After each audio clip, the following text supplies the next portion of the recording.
Bueno, como habíamos dicho, avanzamos entonces con la última parte de la tentativa. Y en este aspecto entonces vamos a abordar la particular situación que se da cuando hablamos de que estamos frente a una tentativa inidónea. ¿Qué significa inidónea? Bien, la inidoneidad puede resultar del medio utilizado, del objeto o del sujeto. Vamos a ver cada uno de ellos. Cuando hablamos que el medio es inidóneo, significa que las acciones, la forma en que el autor ha decidido cometer el delito, no resultan aptas, no tienen aptitud para lograr ese resultado.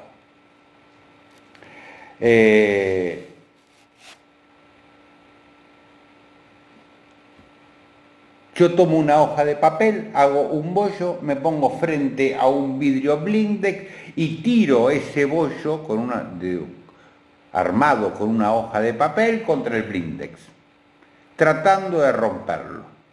Puedo estar toda mi vida tirando esa hoja de papel contra el blindex, jamás se va a romper. Entonces estamos frente a una situación en que el medio utilizado por mí, ese bollito de papel, resulta totalmente inidóneo para poder romper el blindex. Yo quiero matar a una persona colocando muchas gotitas de edulcorante en su café, muchísimas. Bueno, vamos a suponer que esta persona no se lo tome a pesar de lo repulsivo que puede ser un café lleno de edulcorante. Y en mi imaginación, mi idea es que colocando las gotitas de edulcorante voy a lograr matar a la persona. Evidentemente el medio que yo elegí resulta inidóneo, no resulta posible que se produzca el resultado querido.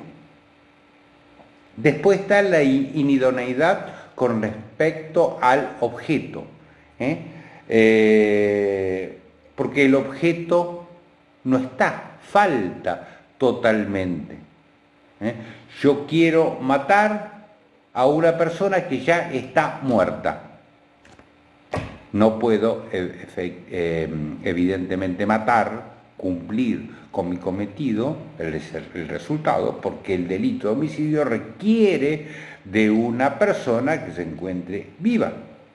No puedo matar a un muerto. Quiero provocarle el aborto a una mujer que no está embarazada, que no está encinta. Jamás lo podré hacer, porque el sujeto, el objeto del delito, el sujeto pasivo del delito, no existe. Esa mujer no está embarazada y yo para realizar un aborto necesito evidentemente que así lo sea. Y después estamos frente a la inidoneidad del sujeto activo del delito. En estos casos, el sujeto activo no reúne las características requeridas por el tipo penal. El tipo penal requiere que el sujeto activo reúna determinadas características. Esas características no las reúne y por lo tanto yo, por más que me esfuerce, jamás podré realizar ese delito. Supóngase que el tipo penal requiera que el delito sea cometido por un funcionario público.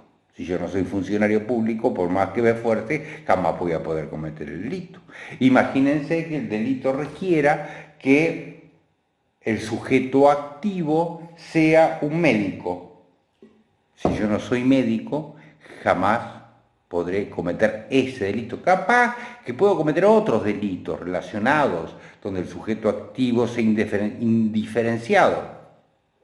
Pero no es el caso. El caso es que en esos supuestos donde se requiere determinadas características del sujeto activo, únicamente puede realizar el delito quien reúne esas características. Si otro sujeto lo quiere hacer, no puede hacerlo y hay una inidoneidad sobre el sujeto que quiere realizar el delito.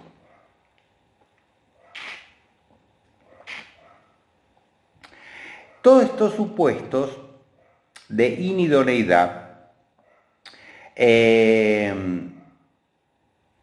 no deben confundirse lo que ni siquiera se discute sobre la posibilidad o no de una tentativa, que son las llamadas tentativas irreales o las tentativas mágicas.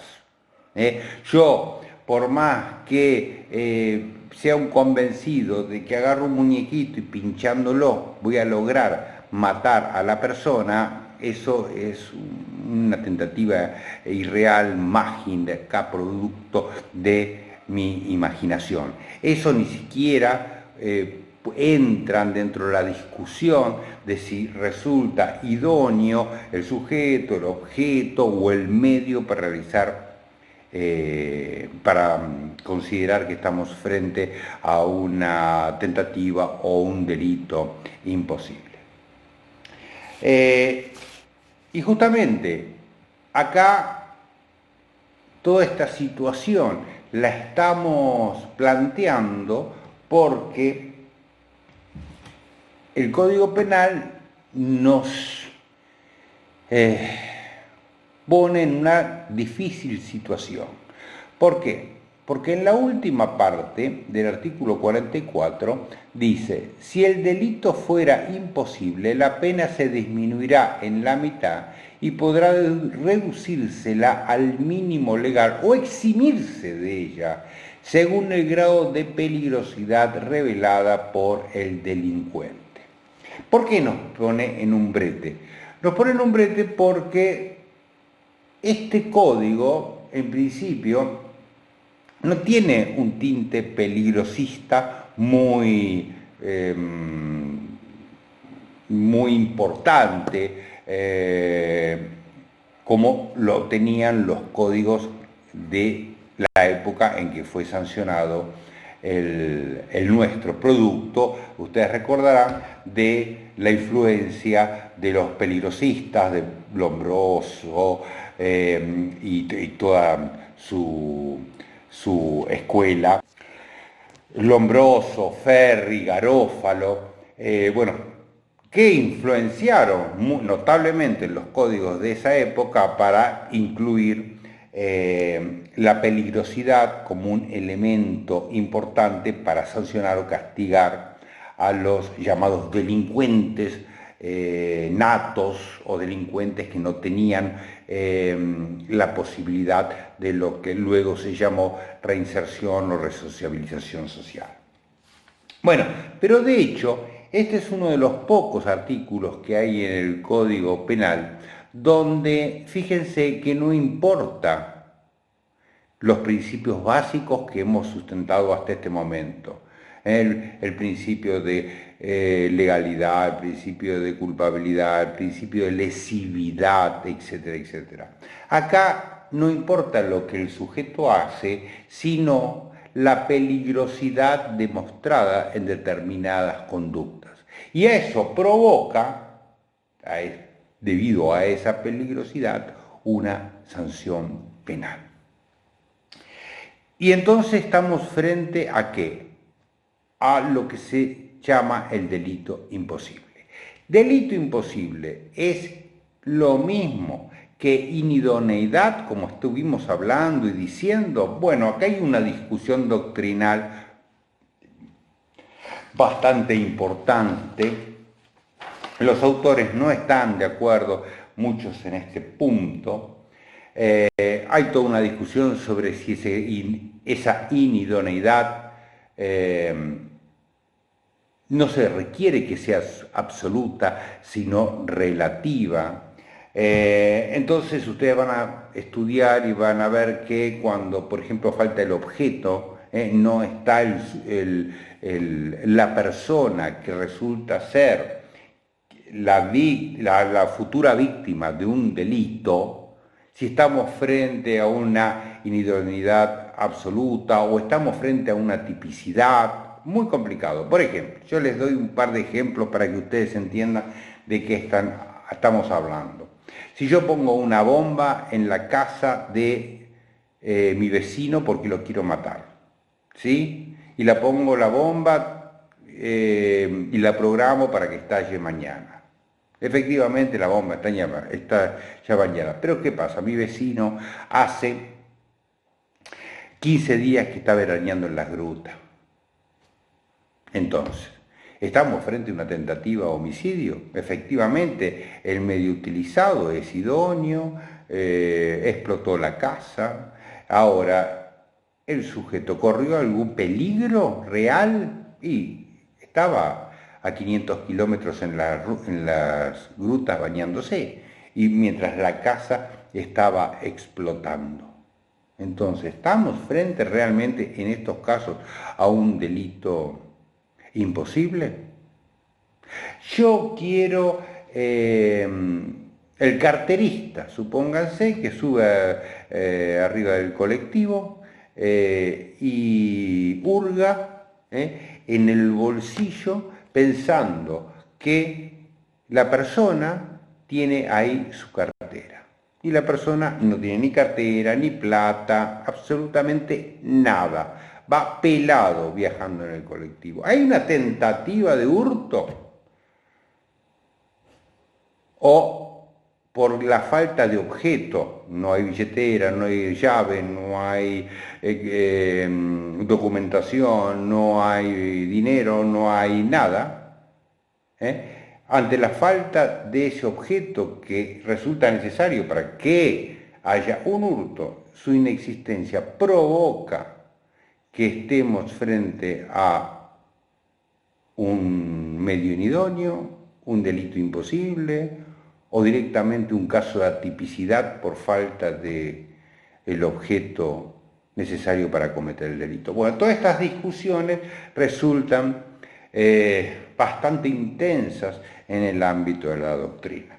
Para no entrar en todo ellas, creo que la fórmula que utiliza Zaffaroni para determinar cuándo estamos frente a un delito imposible, por lo menos en los términos del Código Penal argentino, es la distinción que hace sobre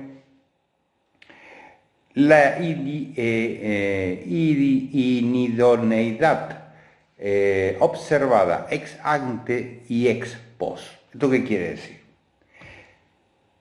Cuando la conducta del sujeto visto por un observador externo ex ante, en el momento anterior en que yo sepa cómo fue el desenlace.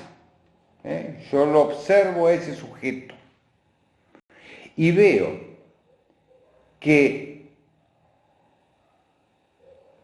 está metiendo la mano en el bolsillo del pasajero y ahí paramos la escena. Eso es ex ante, ¿correcto? ¿Yo qué puedo decir? Y sí, la forma en que lo está haciendo, la manera en que se lo está llevando a cabo es propia de la sustracción de un carterista, de un hurto simple, aprovechando la situación de mucha gente que va en ese colectivo parada y él aprovecha esa ejecución, yo observo, mete la mano en el bolsillo y intentando sustraer plata, la billetera, lo que sea. Bien. Pero yo después voy a ex post y sé posteriormente que esa persona no tenía nada, ni billetera, ni llaves, ni nada, ni documento. Entonces, ex post resulta imposible llevar adelante el delito. En estas situaciones es cuando Zaffaroni dice, estamos en estos casos en la imposibilidad de cometer el resultado. ¿Por qué?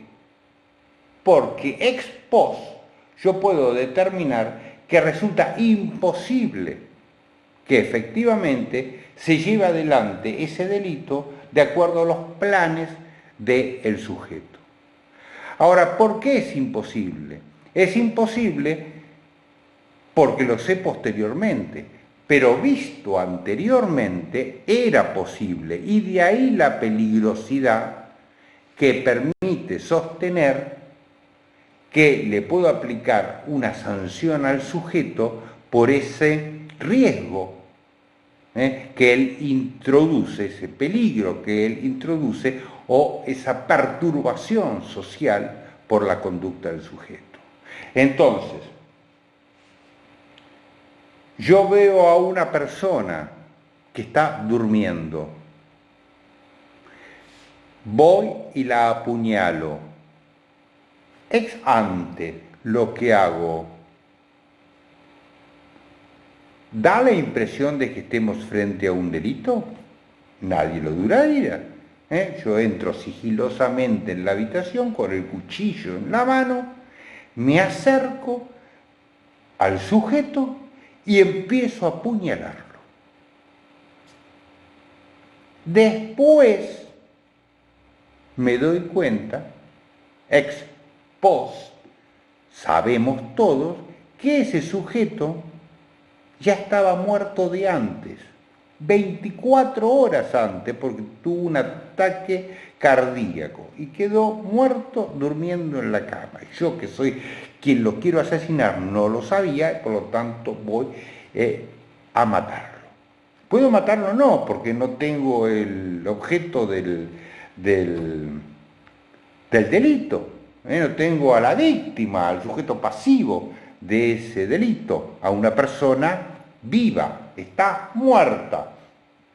Por lo tanto, esta postura de Zaffaroni es la que, insisto, me parece más razonable y da una respuesta racional a lo que el código llama delito imposible. Entonces, solo resumiendo, solo podemos hablar de delito imposible cuando, observada la idoneidad de los medios, del sujeto, del objeto, en forma anterior, vemos que el delito puede ser cometido. Hay posibilidades que el delito se cometa. Pero observada la situación ex post, después de las acciones que yo llevé a cabo para cometer el delito, para buscar ese resultado, podemos ver que el delito jamás podría haberse cometido. Ese resultado resulta imposible llevar a cabo por alguna situación que el autor no conocía. Bien, si ex ante yo ya sé que el delito no se va a cometer, no estamos frente a un delito imposible y estaríamos a lo mejor en supuestos de inidoneidad del objeto, del sujeto, atipicidad o cualquier otra situación, pero que desde el inicio de mis acciones vistas ex ante, resulta ya que es imposible la comisión del delito, por lo tanto ahí no estamos frente a delito imposible y no correspondería que la persona sea sancionada por esa conducta peligrosa. Insisto, solo podrá ser sancionada eventualmente cuando ex ante los medios, el sujeto o el objeto es idóneo, pero visto ex post, después, es inidóneo y por lo tanto resulta imposible su consumación. Después está lo que se llama el delito putativo. ¿Qué es el delito putativo? Es cuando el sujeto cree que la conducta que desarrolla es típica de un delito. O sea, que hay un delito que castiga lo que yo estoy haciendo. Por ejemplo, estoy convencido que autolesionarse es un delito y que yo voy a ser sancionado y condenado por eso. Yo estoy convencido que la homosexualidad es un delito y por lo tanto en algún momento cuando me descubran yo voy a ser condenado o sancionado. Bueno, ¿qué pasa con este llamado delito putativo? Bueno, obviamente que el delito está en mi cabeza nada más y al no existir una disposición legal que sanciona determinada conducta, resulta obviamente imposible cualquier tipo de reproche o sanción a una persona que realiza un llamado delito putativo.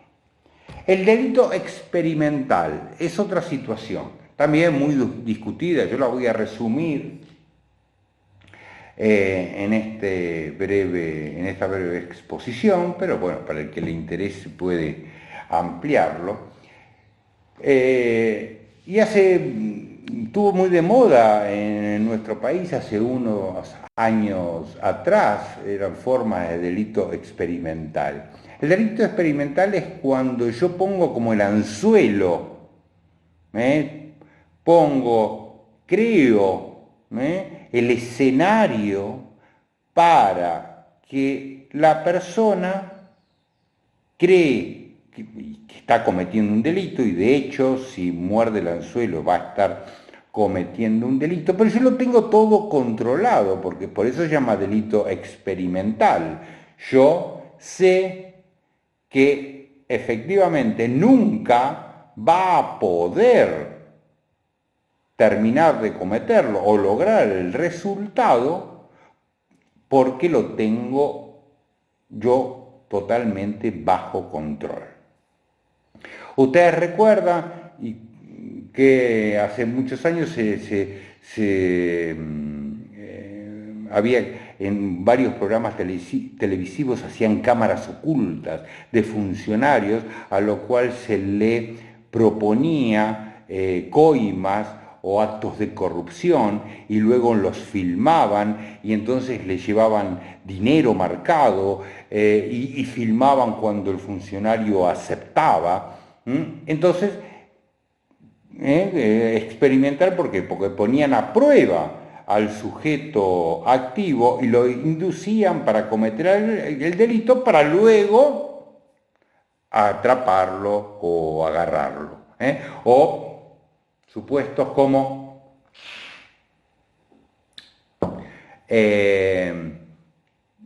secuestros donde desde un comienzo se sabe quién es la persona que ha secuestrado, se le entregan billetes marcados, se lo sigue por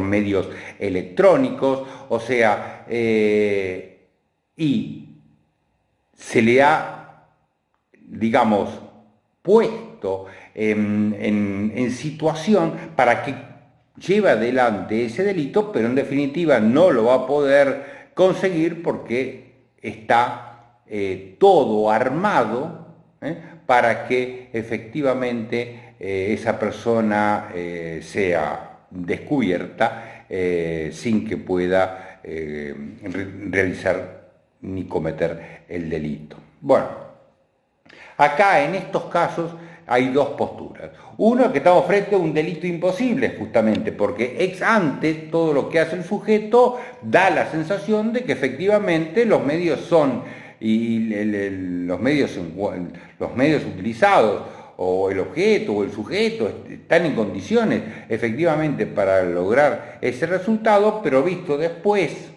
esta situación, sabemos que nunca va a poder llegar a un resultado determinado.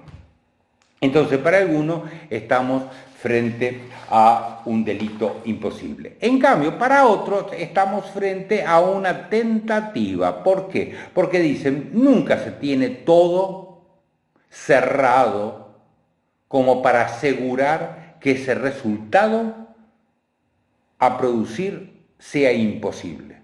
Por lo tanto, estamos, aunque sea mínimo la posibilidad de que el resultado